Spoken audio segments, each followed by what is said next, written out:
There's all this talk about junk food and stuff been tough as you're going through a weight cut now. Now you still gotta live it. Oh yeah, man. It's been super tough, man. I've been wanting to run to the candy store, try to throw away all the Reese's and get my Dr Pepper and all that stuff. So, uh, it's been a little bit hard, but at the same time, it's for something I love to do, man. Like I love both of them, but I love MMA way more. So I'll give it up, just for the camp. That's awesome. It's been such a fun build up to the fight, right? I mean, what have you taken out of this whole situation? Because it's something we haven't seen before, right? Oh yeah, absolutely. I actually like really love the engagement between like all the MMA fans and the Twitter fans and everything. Like that's been the biggest thing for me because man, it's just so cool to see people get behind two supportive, two fighters that you should support. You got a banger of a fighter in Randy Costa. You also got another guy who goes in there and tries to knock people out. Myself, so it's two good fighters to get behind, and MMA and MMA fans and MMA Twitter just like got behind us and just helped us skyrocket to a little bit higher. Because I honestly, this fight by itself would have done great. Like just by itself would have done great, but with the fans getting behind it, making it way bigger than it I thought it was gonna be. But man, I look at it and I'm blessed, man. I'm blessed. I look at this and I got a worthy opponent. I got the fans talking about it. We got the fans talking about it, and it's just like really really cool. And the respect that comes out of it, man, it's amazing. I was gonna say, I mean, it's been fun. You guys have both been really respectful, but obviously, as you said, he's a dangerous guy too. So does like a switch have to flip when you step in there on Saturday? Man, honestly, I can like you and still punch you in the face. So to me, it doesn't matter, man. It's at the end of the day, you can either talk mess or you can be as nice as you want. As long as we step in that cage, man, I got to go do a job. Like I got to go out there and fight you and put you out. Whatever way I can. All respect to Randy Costa. He's a great person, a great guy. I like kind of read a little bit of a story about like his his his uh his guy that passed away, which is very sad, and I still like I have like that amount of respect for him because he still carries him to this day, and that's pretty cool because I try to do the same with my father. So kind of resembling stories, but like some little back like a little difference, but man, at the end of the day, we still have to go in there and fight, and I can like the guy, I can respect the guy and everything, but we're both gonna go in there and try to put on a show. We're gonna go out there and try to knock each other out. And whenever I walk in there, I'm determined to knock him out. Yeah. You've obviously developed that reputation pretty quick. Man, this ride in the UFC, I can't imagine it could have gone any more perfect for you, right? I mean, did you envision this type of success early on? Honestly, I kind of envisioned it. I always kind of just like speak it into existence type of deal, and that's what I've been doing. I might not do it on social media, I might not do it anywhere else, but like I do it to. I look in the mirror and I tell myself all the time, like I can do this. I can go out there and do this, and because there's at one point in my career after like a LFA title loss that I didn't think I was good enough. Like, and after that, I flipped my switch and was like, no, I am good enough. I'm good enough to be here. I'm good enough to do all this that everybody else expects me. Now I got to believe in myself. And after that, like I've been on a roll. 6 fights, 5 of them by knockout or TKO. One war with Kyle Estrada, and then after this one, I got a good fight in Randy Costa, which is also resembling a little bit of that Kyle Estrada fight where we're gonna both have to dig deep, and I don't want to dig deep, but I'm going to.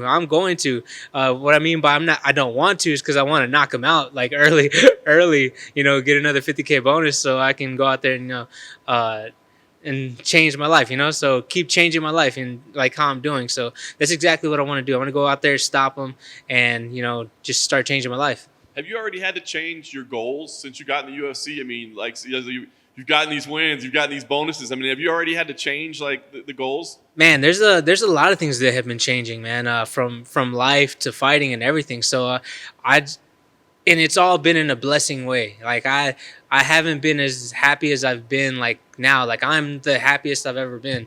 I got a lot of good things going for me, and I'm just super excited. Uh, I can't wait. Like I really can't wait. Like I'm happy. Like I'm ready to go step into that cage on Saturday. I'm ready to make that walk, and I'm ready for what else life has to give me, man. Because this, like, man, like I was saying during that Gustavo fight, man, like all this can be taken away, and I'm just glad that I'm here. I'm glad that I'm here, that I'm following my dream and pushing towards my dream and showing that like if you actually believe in yourself, you can actually get here. So, man, I'm just blessed, man. I love this. I love this job. I love being able to come here and do what I want to do for a living, and be happy. Because some people go to work and they're fucking miserable. I'm glad that I'm not that miserable person. I'm glad that I'm happy doing this. That's awesome. Are you thinking about what comes next with this? Because, I mean, to win here, like you said, this fight has gotten a lot of attention, right? And it looks like on paper it's going to be a fun fight. Oh, yeah. You've already started developing this reputation a little bit. So are you thinking about kind of where you go next with a win here? Man, I should be getting a top 25 opponent. Top 25 opponent. I believe both of us should be in the top 25 anyways. But there's a lot of killers in this bantamweight division, and you have to take a look at that and be realistic. Like, man, there's a lot of killers, and you got to sit there and you got to work your way into the top 25. There's a lot of there's a couple divisions where it's kind of a little bit light, and you can work yourself into top 5 pretty easily. In the top in the top 15 in the bantamweight division, you had to absolutely work your ass off to get there, and that's what I plan on doing. So I just need to go out there and keep performing to the best of my abilities. And with the big win over Randy Costa, like I go in there and I finish him, that just puts me in the top 25. A win over Randy Costa, a guy who's all first round finishes, and going out there and got 2 performance bonuses, that should get people into the top 15. But this division is so stacked that it only gets you into the top 25. So, man, I'm working to work my ass off and work my ass off to get into the top 15. So either way, man, I'll be the workhorse, or if they want to shoot me up like immediately, I'm that guy too. I don't mind. That's awesome. Last thing for me, I know ideally, like you said, you want to go out there and finish him in the first round, but I think we're all thinking fight of the night, back and forth brawl. Is that really what you're expecting this to be? Honestly, I'm ready to go 5-5s. Like that's I've put myself in that dark place this whole entire training camp, but it's so hard with all the blessings around me. So it's like just consistently just putting myself in that dark place, knowing that I got to go in there and fight the fight of the night type worthy fight, because I got a fight of the night worthy type of fighter. He's gonna go in there and try to put my lights out. I'm gonna go out there and try to put his lights out, and whoever falls first is gonna be the winner. And I don't think it's gonna be me. So, man, do you think this is a fight we could see a bunch of times as your careers play out? Absolutely. I look at Randy, and he's a very, very highly touted prospect in my eyes. Like, he's one of those guys that he learns from a loss. Look at whenever he took a loss from Brandon Davis. He went out his next fight and starts the next 2 guys. And I only see him getting better. And especially with myself in the way I fight, I've only increasingly gotten better. Man, my last fight against Gustavo Lopez was like me on a full training camp, and y'all saw what I did against a really good opponent in Gustavo Lopez. He went 3-5s with Marab on a 6 days notice, and I go out there, I put on a masterclass, and I stop him in the third round, early third round. So it kind of just shows that I'm only growing as well too. So I'm pretty sure we're gonna cross paths maybe 2 more times. Probably only 2, because I'm gonna win both times. Is it cool? Sometimes we see these prospect versus prospect fights, right? And they kind of fly under the radar. Maybe some people don't realize how talented the 2 dudes are. Is it cool then that you're fighting a fellow prospect and it's actually getting the attention you want one of these fights to get? Oh yeah, absolutely. It just raises both mine and Randy's stocks at the most, And just to see 2 prospects that are coming up in the UFC kind of early. We both have like 2 or 3 fights in the UFC.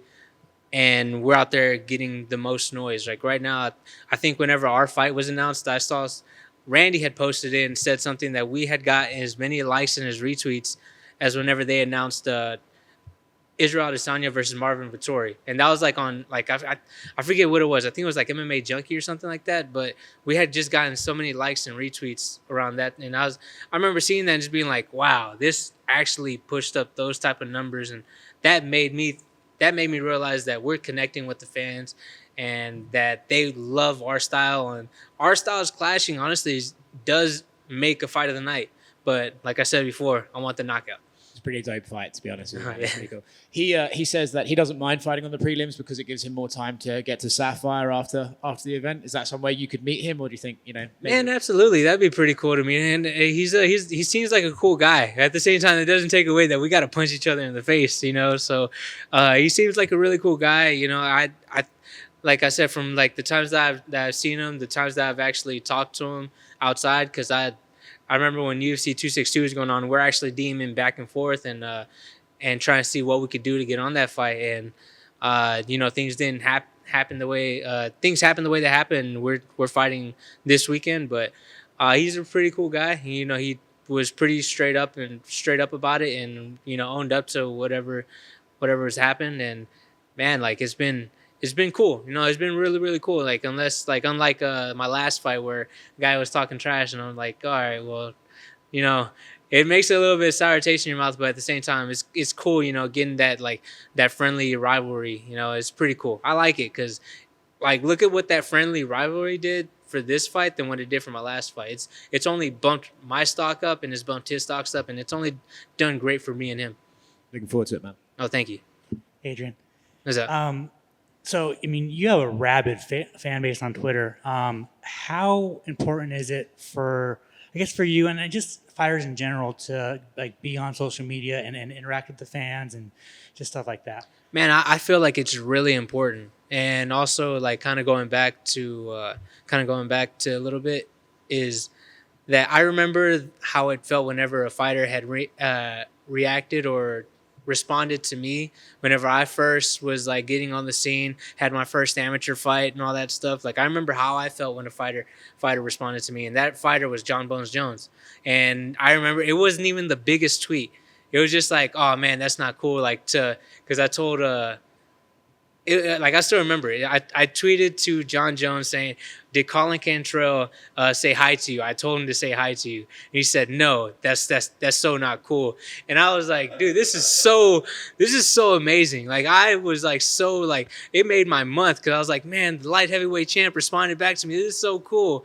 And it just put me over top. And now that I'm in this position, I don't even think I'm that high in the position or that loved by fighter other by the fans, but now I kind of realize that I kind of am. And I had to respond back because I remember how I felt, and it made me feel amazing. And it honestly, it made me have a bigger connection whenever I saw John Jones fight and everything. I would just remember telling people, he tweeted at me. So I think that's cool, man. If I could do that for somebody else, how I felt that for that whole entire month, man, I am 100% down to do it again.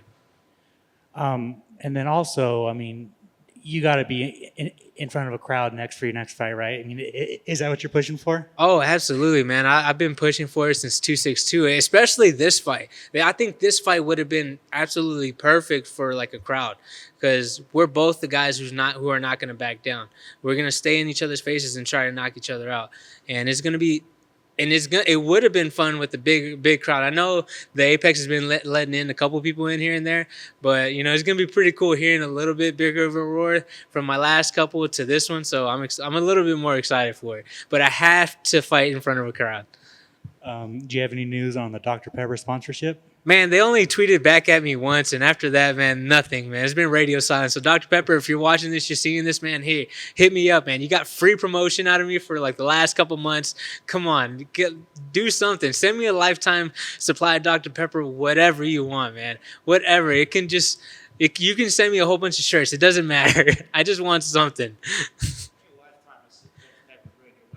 Oh, yeah, it would. So, yeah. Lifetime supply, man. From abstaining for fight week, I can probably get down a case or two probably by Sunday and Monday. Yeah, literally, so I'll run through them. Oh man, yeah, I gotta have the real. I gotta have the Dr. Pepper cherry. I gotta have the Dr. Pepper sugar, the regular Dr. Pepper, all that, man. None of that diet calorie, no 0 calorie. No, I want the hard stuff. And there is one name that could be a possible matchup for you, and it'd be a rematch with Miles John. Do you want that fight in the future? Man, anybody who I lost to, I want that rematch. Anybody. I might have the biggest respect for them, but at the same time, I want those rematches, especially now where I'm at now. I've gotten so much better, and I feel like I've gotten better than those fighters. There's no kind of respectful way to put that. but I feel like I've gotten better than what they are at this moment. So I do want those fights. I do want those fights back, and I do want to get those wins back so I can feel more solidified in where I'm at, because I like right now I have this extreme belief in myself, and I have this extreme belief that I'm one of the best fighters in the world, and I just got to keep going out there and proving that. And with the win over those, it kind of erases those losses for me, and I really want to do that. And then one final for me, we got a big bantamweight fight in the main event. What are your thoughts on it, and who do you got? Man, I got Corey Sandhagen. I think he's just on a different level than TJ right now, especially with TJ kind of on the latter side of 36 years old. Corey Sandhagen's young. He's only been learning. He's only been improving since the last time they probably sparred and everything. So I really think that Corey Sandhagen is gonna pretty much get the TKO. Yeah, pretty much. I think he gets the TKO. Thank you.